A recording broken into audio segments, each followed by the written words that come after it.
Hello मेरे प्यारे बच्चों, कैसे हैं आप सभी? उम्मीद करता हूं कि अच्छे होंगे और welcome back to my channel. आज हम इस वीडियो में एंजाइम की शुरुआत करने वाले हैं और सीरीज में पूरा एक सीक्वेंस में हम एंजाइम यूनिट को कंप्लीट करने वाले हैं। बच्चों, अगर आप फार्मेसी के स्टूडेंट हैं तो मेरा चैनल सब्सक्राइब कर लीजिए। यहाँ आपको वीडियो और नोट्स अवेलेबल होते रहेंगे। नोट्स के लिए आप मेरा व्हाट्सएप ग्रुप और टेलीग्राम ग्रुप ज्वाइन कर सकते हैं, जिसका लिंक मैंने डिस्क्रिप्शन बॉक्स में दिया हुआ है। तो चलिए स्टार्ट करते हैं टॉपिक एंजाइम। एंजाइम के बारे में हम काफी पहले से पढ़ते आ रहे हैं। एंजाइम ऐसे सब्सटेंस होते हैं, ऐसे केमिकल एंटिटीज होती हैं जो प्रोटीन की बनी होती है। ये प्रोटीन नेचर के होते हैं और इनका जो बायोलॉजिकल ओरिजिन होता है, ये एक्चुअली में रिएक्शन को कैटालाइज करने में देखा जाता है। मतलब ये प्रोटीन सब्सटेंस है जिनका मतलब प्रोटीन नेचर होता है और ये केमिकल रिएक्शंस को कैटालाइज करते हैं बिना खुद किसी भी तरह का चेंज शो किए। एंजाइम रिएक्शन को फास्ट कराने का काम करते हैं। वो यहाँ पे कैटलिस्ट का काम करते हैं। कैटलिस्ट का मतलब होता है कि ऐसे सब्सटेंस जो किसी रेट ऑफ रिएक्शन की वेलोसिटी को, स्पीड को बढ़ाते हैं बिना खुद उस रिएक्शन में यूज किए हुए।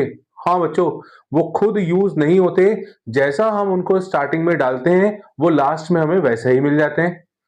तो इनका रोल बड़ा इंटरेस्टिंग है। ये किसी रिएक्शन की रेट ऑफ वेलोसिटी को, स्पीड को बढ़ा देते हैं और प्रोडक्ट बनाने के बाद खुद जैसे अपन ने उनको डाला था वैसे वो बाहर निकल आते हैं। जितने भी एंजाइम्स होते हैं वो सारे के सारे एक ही समय पे सेल में प्रेजेंट नहीं होते।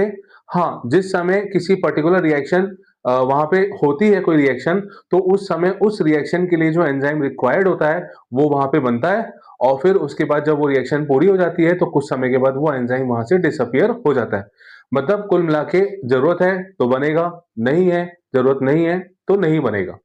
और बहुत ही कम कंसेंट्रेशन में ये यूज होते हैं और जैसे हम इनको डालते हैं वैसे के वैसे ये लास्ट में हमें मिल जाते हैं।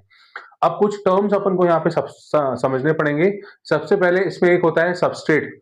सबस्ट्रेट का मतलब होता है बच्चों कोई ऐसा सब्सटेंस जिस पर एंजाइम बैठ के काम कर सकता है, उसको अपन सबस्ट्रेट कहते हैं। मतलब किसी पर्टिकुलर सब्सटेंस की रिक्वायरमेंट होती है ना, जिसमें एंजाइम काम करेगा, उस पर्टिकुलर सब्सटेंस को हम सबस्ट्रेट कहते हैं। अगर हम एक रिएक्शन को कंसिडर करें, जैसे मान लीजिए एक रिएक्शन है जिसमें ए और बी आपस में रिएक्ट करके सी और डी बना रहे हैं तो यहाँ पे ये जो दोनों सब्सटेंस हैं ए और बी, इनको अपन रिएक्टेंट कहेंगे। ये सब्सटेंस केमिकल रिएक्शन में यूज होने वाले हैं और ये यूज होने के बाद जो प्रोडक्ट बनाएंगे वो प्रोडक्ट का केमिकल कंपोजिशन इससे थोड़ा सा अलग होता है। तो यहाँ पे ये रिएक्टेंट हो जाते हैं और ये हो जाते हैं प्रोडक्ट। तो अगला reactant biochemicals that are involve in reaction. ये रिएक्शन में इन्वॉल्व हो रहे हैं तो रिएक्टेंट, और ये प्रोड्यूस हो रहे हैं तो इसको अपन प्रोडक्ट कहेंगे। तो ये हो गया सब्सटेंस, रिएक्टेंट और प्रोडक्ट के बारे में। अब हम एंजाइम्स की कुछ प्रॉपर्टीज देख लेते हैं। सबसे पहला, एंजाइम जो होता है वो प्रोटीन नेचर का होता है। ये बात बहुत अच्छे से आप याद कर लो बच्चों, ऑब्जेक्टिव में भी पूछा जा सकता है। एंजाइम का जो नेचर होता है वो प्रोटीनेशियस नेचर होता है। ये ग्लोब्यूलर प्रोटीन होते हैं, मतलब ग्लोब्यूल के साइज के, थोड़े से बड़े साइज के सब्सटेंसेस होते हैं जिनमें जो बेसिकली प्रोटीन से मिलकर बनते हैं। इनमें कोई इनऑर्गेनिक और ऑर्गेनिक सब्सटेंस हो सकता है। कभी कभी कुछ एंजाइम ऐसे भी देखे जाते हैं जिनमें न्यूक्लिक एसिड प्रेजेंट होता है। For example ribozyme. ये जो राइबोजाइम है ये प्रोकैरियोट्स में प्रेजेंट होता है और वहां पे ये ट्रांसलेशन प्रोसेस को इफेक्टिवली आगे बढ़ाता है। ट्रांसलेशन प्रोसेस का मतलब जहां पे प्रोटीन का फॉर्मेशन होता है। ऐसा प्रोसेस जिसमें प्रोटीन का फॉर्मेशन होता है उसको अपन ट्रांसलेशन कहते हैं। तो राइबोजाइम एक ऐसा एंजाइम है जिसमें न्यूक्लिक एसिड होता है। कौन सा? आरएनए। ये भी एक इंपॉर्टेंट पॉइंट है बच्चों। राइबोजाइम एक ऐसा न्यूक्लिक एसिड है जिसमें RNA as a nucleic acid वहां पे देखा जाता है। ये आरएनए वहां पे काम करता है, अच्छे से काम करता है। एंजाइम्स जो होते हैं उनका मॉलिक्यूलर वेट हाई होता है। इसको अपन डाल्टन में मेजर करते हैं और ये ज्यादा साइज, ज्यादा भार के, हैवी वेट वाले होते हैं। ये कोलोइडल नेचर के फॉर्म में एग्जिस्ट करते हैं। कोलोइडल नेचर मतलब जैसे आप समझ लीजिए जैसे सेमी सॉलिड टाइप का होता है। मतलब वो लिक्विड में नहीं होगा, सॉलिड में नहीं होगा, कोलोइड के जैसा होता है। जैसे हमने जैसे डांबर होता है, डांबर जो होता है वो कोलोइड नेचर का होता है। तो इस तरह के ये भी प्रेजेंट होते हैं। एंजाइम्स खुद से रिएक्शन को प्रॉपरली स्टार्ट नहीं करते but increases the rate of reaction. बच्चों, एंजाइम्स जो होते हैं वो अपने आप से इनिशिएट नहीं करते कि रिएक्शन शुरू हो जाए। वहां पे कुछ इनके लिए एक्टिवेशन एनर्जी का कॉन्सेप्ट हम देखते हैं, जो आने वाले वीडियो में मैं बात करने वाला हूं। पर यहाँ पे आप ये चीज ध्यान रखिए कि एंजाइम खुद से रिएक्शन को स्टार्ट नहीं कराते, वो इतने केपेबल ही नहीं होते हैं कि वो रिएक्शन में आपस में चीजों को आगे बढ़ा सकें। हाँ, पर रिएक्शन जब स्टार्ट हो जाती है तो फिर उस रिएक्शन की स्पीड को बढ़ाने का काम एंजाइम करते हैं by changing the activation energy. तो ये खुद से स्टार्ट नहीं कर सकती रिएक्शन को। ये मैंने अभी बताया था कि जैसा हम रिएक्शन में उनको शुरुआत में डालते हैं वैसे ही वो हमें आखिरी में मिल जाते हैं, उनका फॉर्म चेंज नहीं होता। ये हीट सेंसिटिव होते हैं। दे ऑपरेट ऑप्टिमली बिटवीन 25 से 35 और डीनेचर एट 60 65। ये ऑप्टिमली काम करते हैं, मतलब इनका जो पीक होता है, मैक्सिमम एक्टिविटी ये जो शो करते हैं, ये 25 से 35 डिग्री पे शो करते हैं, जबकि और ज्यादा हाई टेम्परेचर पे डीनेचर हो जाएंगे, मतलब इनका स्ट्रक्चर चेंज हो जाएगा। तो बहुत ज्यादा किसी सब्सटेंस को हीट करना, किसी ऑर्गेनिक सब्सटेंस को हीट करने से अगर उसमें कोई एंजाइम कंटेंट प्रेजेंट है तो वो उसका प्रोटीन स्ट्रक्चर डिस्ट्रॉय हो जाएगा, जिससे खुद उसकी एक्टिविटी डिस्ट्रॉय हो जाएगी। देखिए, टेम्परेचर का बहुत ज्यादा रोल होता है बच्चों। अगर टेम्परेचर कम कर देंगे तो एंजाइम डीएक्टिवेट हो जाएंगे, बढ़ा देंगे तो एंजाइम का प्रोटीन स्ट्रक्चर ब्रेक हो जाएगा और वो डीनेचर हो जाएंगे। इसीलिए फ्रिज में हम चीजें क्यों रखते हैं? फ्रिज में हम माइक्रोबियल कंटामिनेशन से बचाने के लिए चीजों को रखते हैं। माइक्रोबियल कंटामिनेशन क्यों? क्योंकि माइक्रोब फ्रिज के अंदर लो टेम्परेचर के कारण उनके एंजाइम्स जो होते हैं वो डीएक्टिवेट हो जाते हैं, तो वो माइक्रोब जो होते हैं वो बहुत ज्यादा ग्रो नहीं कर पाते। और या तो आप सोच लीजिए कि बहुत ज्यादा कोई सॉल्ट कंसेंट्रेशन वाली चीज है तो भी वहां पे माइक्रोब ग्रो नहीं कर पाते, वहां पे ऑस्मोसिस वाला प्रोसेस देखा जाता है।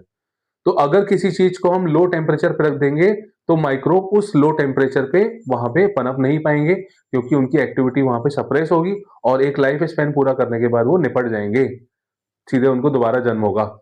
ठीक है, तो ये हाईली स्पेसिफिक होते हैं। हाईली स्पेसिफिक मतलब कुछ पर्टिकुलर एंजाइम होते हैं, वो पर्टिकुलर रिएक्शन को ही कैटेलाइज कराते हैं।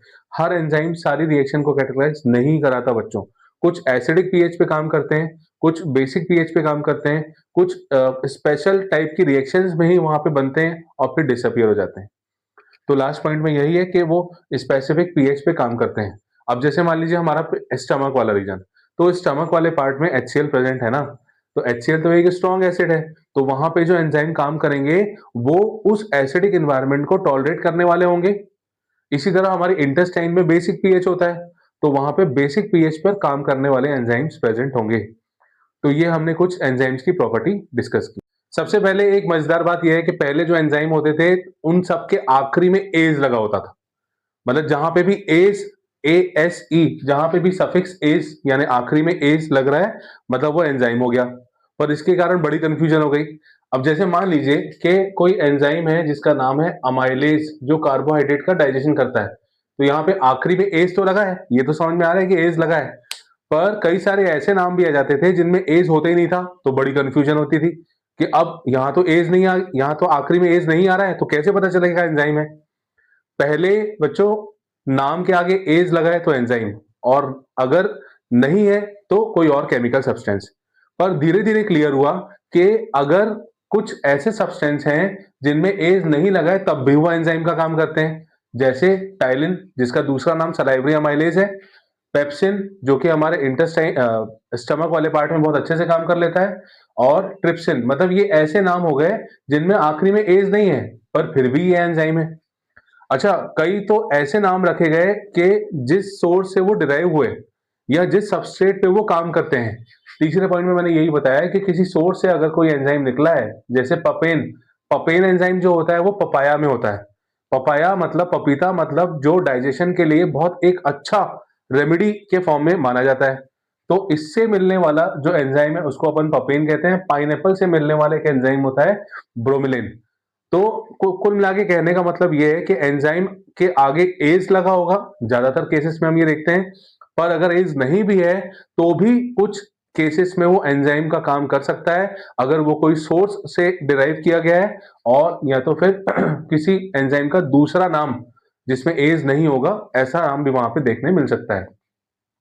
मॉडर्न सिस्टम में एंजाइम्स को क्लासिफाई किया गया है जिस तरह से वो सबस्ट्रेट पे काम करते हैं। मतलब जैसे फॉर एग्जांपल सुक्रोज है, तो सुक्रोज पे काम करने वाला जो एंजाइम होता है वो सुक्रेज होता है। तो नाम से डिराइव हुआ, सुक्रोज से सुक्रेस। ऐसे ही लिपिड्स पे काम करने वाला लाइपेज, प्रोटीन पे काम करने वाले प्रोटीएज और प्रोटीनेज। अगला आता है केमिकल रिएक्शंस के बेस पे, तो जैसे मान लीजिए डी कार्बोक्सिलेज। डी कार्बोक्सिलेज का मतलब होता है, डी मतलब निकलना, कार्बोक्सिलेज मतलब CO2 की तरह काम करना। तो कार्बन डाइऑक्साइड को निकालने वाला एंजाइम जो होता है वो डी कार्बोक्सिलेज, कार्बन डाइऑक्साइड को जोड़ने वाला जो एंजाइम होता है उसको कार्बोक्सिलेज कहते हैं। तो इस तरह से ये डी कार्बोक्सिलेज। डिहाइड्रोजनेस में जनरली हाइड्रोजन का हम ट्रांसफर देखते हैं, और ग्लाइकोलिसिस में भी मैंने बताया था, जहां पे भी NADH और FADH2 वाली रिएक्शंस होती हैं, जैसे क्रैब साइकिल में FADH2 बनता है, तो वहां पे भी हम डिहाइड्रोजनेस का यूज करते हैं। ये तो नोमेनक्लेचर की एक बात हो गई। अब हम अगर एंजाइम्स को क्लासिफाई करें, पुराने सिस्टम के अकॉर्डिंग एंजाइम को दो कैटेगरी में डिवाइड करते थे। एक होता था हाइड्रोलाइजिंग और दूसरा होता था डेस्मोलाइजिंग। हाइड्रोलाइजिंग का मतलब होता है जो किसी लार्ज सब्सटेंस को स्मॉल सब्सटेंस में कन्वर्ट कर दे। कोई बड़ा मॉलिक्यूल हो, जैसे कॉम्प्लेक्स, हमने खाना खाया, वो जो कार्बोहाइड्रेट था, जो हमने फूड लिया है, वो उसको धीरे धीरे, ये जो एंजाइम होते हैं वो उसको धीरे धीरे सिंपल फॉर्म में कन्वर्ट करते जाते हैं। तो ये इसका एक बेस्ट एग्जांपल है हाइड्रोलाइजिंग एंजाइम का। Other than these type of substances, hydrolysing के अलावा अगर कोई दूसरे सब्सटेंस यूज हो, दूसरे एंजाइम्स यूज हो रहे हैं, तो उसको अपन फिर डेस्मोलाइजिंग एंजाइम कहेंगे। डाइजेशन के केस में जो भी एंजाइम्स होते थे वो सारे के सारे हाइड्रोलाइजिंग एंजाइम्स ही होते थे। पर ये तो ओल्ड सिस्टम की बात हो गई ना, और समय के साथ तो हमें पता है कि हर जगह सिस्टम बदलता जाता है, नई चीज पुरानी चीज को रिप्लेस कर देती है। तो इसी रिस्पेक्ट में इंटरनेशनल यूनियन जो बायोकेमिस्ट्री की थी, जिसको अपन शॉर्ट में IUB कहते हैं, जिसका फॉर्मेशन 1961 में हुआ, उसने एंजाइम्स को अलग अलग कैटेगरीज में क्लासिफाई कर दिया। उसने 6 डिफरेंट कैटेगरीज दी बच्चों, जिन 6 कैटेगरीज को आज हम पढ़ते हैं, और उनके अलग अलग क्लासेस के हम अकॉर्डिंग सब्सटेंसेस में किस तरह से वो एक्ट करेंगे ये देखते हैं।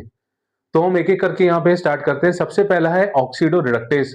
देखो नाम से समझ में आ रहा है, ऑक्सीडेशन। ऑक्सीडेशन का मतलब क्या होता है बच्चों, जल्दी जल्दी मुझे कमेंट करके बताओ।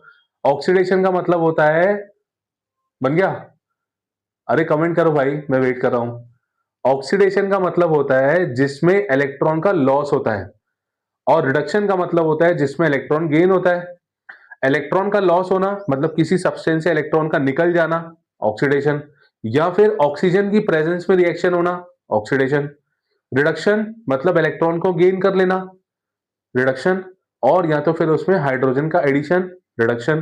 तो इस तरह से ऑक्सीडो रिडक्टेज की बात करते हैं। यहाँ पे ये जो रिएक्शंस, ये जो एंजाइम्स होते हैं, ये ऑक्सीडेशन रिडक्शन रिएक्शन में इन्वॉल्व होते हैं, और इसमें ट्रांसफर ऑफ इलेक्ट्रॉन्स देखा जाता है। It involve transfer of electrons in reaction. इसमें 3 कैटेगरी के एंजाइम्स को हम प्लेस करते हैं, ऑक्सीडेज, रिडक्टेज और डिहाइड्रोजनेस। ऑक्सीडेज का मतलब यहाँ पे देखो बच्चों, कोई प्रोडक्ट है, इसमें ऑक्सीजन जुड़ गया, तो ऑक्सीजन जुड़ने से क्या हुआ, ये प्रोडक्ट बाहर हो गया और ये दोनों आपस में कंबाइन कर गए, तो वाटर का फॉर्मेशन हो गया, अलग हो गया। तो यहाँ पे कुल मिला के ऑक्सीजन तो ऐड हुआ ना, तो उसने रिएक्टेंट को भले ही चेंज कर दिया हो, पर ये प्रोसेस तो ऑक्सीजन की प्रेजेंस में हो रहा है ना। दूसरा आता है डिहाइड्रोजनेस। डिहाइड्रोजनेस मतलब हाइड्रोजन को रिमूव करने वाला। तो यहाँ पे ये जो H था ये अलग हो गया, तो इसको अपन ने डिहाइड्रोजनेस कहा। जैसे ग्लाइकोलिसिस में NADH जो होता है वो NAD+ में कन्वर्ट हो जाता है, H को बाहर कर देता है। FADH2 वहां पे भी H बाहर हो जाता है, FAD+ बन जाता है। तो ये भी डिहाइड्रोजनेस रिएक्शन, मतलब जिसमें हाइड्रोजन और प्रोटॉन बाहर चला गया। तीसरा होता है रिडक्टेज। रिडक्टेज का मतलब होता है हाइड्रोजन का एडिशन। तो यहाँ पे हाइड्रोजन जो होता है वो ऐड हो जाता है और इस तरह का कंपाउंड बनता है। ये पहली क्लास थी ऑक्सीडो रिडक्टेज। क्लासिफिकेशन में अगली कैटेगरी है ट्रांसफरेज की। ट्रांसफरेज में कोई एक जो एंजाइम होता है मेनली, वो ट्रांसफर करता है एक ग्रुप को दूसरे सब्सटेंस के पास। जैसे मान लीजिए यहाँ पे ये कोई सबस्ट्रेट है, ये कोई इसके साथ ग्रुप अटैच है, और ये दूसरा सबस्ट्रेट है। तो ये दोनों जब आपस में रिएक्शन करेंगे, तो ये वाला जो ग्रुप है ये इसकी तरफ ट्रांसफर करने का काम ट्रांसफरेज के द्वारा होगा। तो यहाँ पे ये इसके पास ट्रांसफर हो जाएगा, और यहाँ पे S इसको जोड़ने के बाद इस S को अलग कर देगा, मतलब ये S बाहर हो गया और ये S' और ये G आपस में कंबाइन कर गए। एग्जाम्पल के थ्रू इसको समझते हैं। जो ग्लूटामिक एसिड होता है और ऑक्सैलो एसिटिक एसिड, ये दोनों ये समझ लीजिए कि एसिडिक ग्रुप इनके पास होगा। साथ साथ में ग्लूटामिक एसिड जो है ये एक अमीनो एसिड है, तो इसके पास अमीनो ग्रुप भी होगा। यहाँ पे इसका जो अमीनो ग्रुप होता है, ये अमीनो ग्रुप बच्चों इसके पास ट्रांसफर होता है। ये जो NH2 वाला ग्रुप होता है ये इसके पास ट्रांसफर होता है, तो फिर ये अल्फा कीटोग्लूटरिक एसिड में कन्वर्ट हो जाता है और साथ में जो दूसरा कंपाउंड बचता है उसको अपन एस्पार्टिक एसिड के नाम से जानते हैं। तो ये है ट्रांसफरेज एंजाइम के बारे में, जिसने एक ग्रुप को दूसरे सबस्ट्रेट के पास ट्रांसफर करके दो अलग अलग कंपाउंड्स का फॉर्मेशन कर दिया। तीसरा हाइड्रोलेज है। हाइड्रोलेज मतलब यहाँ पे नाम से समझ में आ रहा है, हाइड्रो मतलब पानी। तो हाइड्रो की प्रेजेंस में, वाटर की प्रेजेंस में कोई सब्सटेंस का किसी दूसरे फॉर्म में कन्वर्ट होना, ये हाइड्रोलेज की खासियत है। यहाँ पे ये जैसे catalyse hydrolysis of bonds, Easter, ether, peptide, ये सब। इसमें बच्चों एक एग्जांपल मैंने यहाँ लिखा है डाइजेस्टिव एंजाइम का। यहाँ पे एक शुगर है माल्टोस। माल्टोस जो है वो डाइसेक्राइड होते हैं। माल्टोस जो होती है वो दो ग्लूकोज का फॉर्मेशन करती है। तो माल्टोस जब वाटर के कांटेक्ट में आएगा तो ये दो ग्लूकोज मॉलिक्यूल का फॉर्मेशन करेगा। ये एक बड़ा मॉलिक्यूल है, एक कॉम्प्लेक्स सब्सटेंस है और ये सिंपल फॉर्म में कन्वर्ट कर रहा है इसको। तो यहाँ पे माल्टेज की प्रेजेंस में ये रिएक्शन कैटालाइज हो रही है। नेक्स्ट कैटेगरी आती है लाइएज। लाइएज में क्या होता है, दो सब्सटेंस को आपस में जोड़ दिया जाता है और अगर उन दो सब्सटेंस के साथ कोई दूसरे और सबस्ट्रेट लगे होते हैं तो उन दो को अलग कर देते हैं। यहाँ पे सिंपल शब्दों में एक एग्जांपल के थ्रू मैं आपको बताऊं, जैसे यहाँ पे ये मैंने एक रिएक्शन लिखी है, यहाँ पे दो सबस्ट्रेट है। लाइएज क्या करेगा बच्चों, बिना हाइड्रोलिसिस किए, बिना वाटर के साथ रिएक्शन कराए इन दोनों ग्रुप को आपस में जोड़ देगा और इन दोनों ग्रुप का एक अलग कंपाउंड का फॉर्मेशन कर देगा। तो यहाँ पे X और Y ये आपस में एक कंपाउंड के फॉर्म में अलग हो जाएंगे और साथ साथ में ये कार्बन और कार्बन का एक पर्टिकुलर कंपाउंड वहां पे बन जाएगा। एग्जाम्पल देखें अगर इसका, फ्रक्टोज 1,6 डाइफॉस्फेट जो होता है वो दो कंपाउंड में कन्वर्ट हो जाता है। ये ग्लाइकोलिसिस का स्टेप है बच्चों। एल्डोलेज की प्रेजेंस में हमने वहां पढ़ा था कि गप और ढप का फॉर्मेशन होता है। ग्लिसरल्डिहाइड फॉस्फेट और डाइहाइड्रोक्सी एसीटोन फॉस्फेट का फॉर्मेशन होता है। यहाँ पे मान लीजिए ये दो कंपाउंड जुड़ गए तो ये बन गया और ये जुड़ गए तो डाइहाइड्रोक्सी एसीटोन फॉस्फेट बन गया। तो इस तरह से लाइएज जो होता है वो डिफरेंट दो कंपाउंड का फॉर्मेशन कर देता है। आइसोमेरेज। आइसोमेरेज, आइसोमेरिज्म आपको याद होगा। आइसोमेरिज्म का मतलब होता है कि अगर मॉलिक्यूलर फॉर्मूला सेम हो तो स्ट्रक्चर में थोड़ा बहुत वेरिएशन वहां पे देखा जा सकता है। उस फिनोमिना को अपन आइसोमेरिज्म कहते हैं। यहाँ पे जो आइसोमेरेज एंजाइम काम करते हैं वो भी कुछ इसी तरह से करते हैं। यहाँ पे ग्लूकोज 6 फॉस्फेट है और ये इसको फ्रक्टोज 6 फॉस्फेट में कन्वर्ट कर रहे हैं। कुछ नहीं है बच्चों, जो एल्डिहाइड और कीटोन वाली जो शुगर होती है आपस में ये ग्रुप को इंटरचेंज कर देता है तो ग्लूकोज से फ्रक्टोज का फॉर्मेशन यहाँ पे होता है एंड आइसोमेरेज यहाँ पे काम करता है। लास्ट कैटेगरी है इसकी, आखिरी क्लासिफिकेशन का जो पार्ट है, लाइगेज। लाइगेज का मतलब होता है सील करने वाला एंजाइम। मतलब जहां कहीं पे अगर थोड़े थोड़े छोटे छोटे मॉलिक्यूल देखेंगे, कुछ टूटा टाटा देखेगा तो ये उनको आपस में सील कर देगा और सील करने के बाद फिर वो अलग हो जाएगा। तो enzyme catalysing bonding of two chemical with the help of energy obtain from ATP. यहाँ पे कुछ एनर्जी का यूटिलाइजेशन करके ये छोटे मॉलिक्यूल्स को आपस में जोड़ के बड़ा मॉलिक्यूल का फॉर्मेशन करता है। जैसे फॉर एग्जांपल पायरुविक एसिड, जो कि एक 3 कार्बन वाला कंपाउंड होता है। याद है बच्चों आपको, ग्लाइकोलिसिस में आखिरी जो कंपाउंड बनता है वो पायरुविक एसिड होता है। तो पायरुविक एसिड कार्बन डाइऑक्साइड से कंबाइन करेगा बाय यूजिंग एटीपी और वाटर की प्रेजेंस में। यहाँ पे 3 कार्बन इसके और एक ये 4 कार्बन, 4 कार्बन वाला एक मॉलिक्यूल बना लेगा ऑक्सैलो एसिटिक एसिड और ऑक्सैलो एसीटेट। साथ में एडीपी जो है वो एडीपी के फॉर्म में कन्वर्ट हो गया और वाटर यहाँ पे यूज हो गया। तो लाइगेज जो होता है वो छोटे मॉलिक्यूल्स को आपस में कंबाइन करके एक बड़ा मॉलिक्यूल का फॉर्मेशन करता है। तो ये हमने एंजाइम का एक जनरल इंट्रोडक्शन देखा, नॉमेनक्लेचर देखा और क्लासिफिकेशन देखा। आने वाले वीडियो में हम इसके आगे इसी यूनिट को आगे कंटिन्यू करेंगे। ये वीडियो आपको कैसा लगा बच्चों? अगर अच्छा लगा हो तो लाइक करिए और चैनल को सब्सक्राइब करिए। Thank you.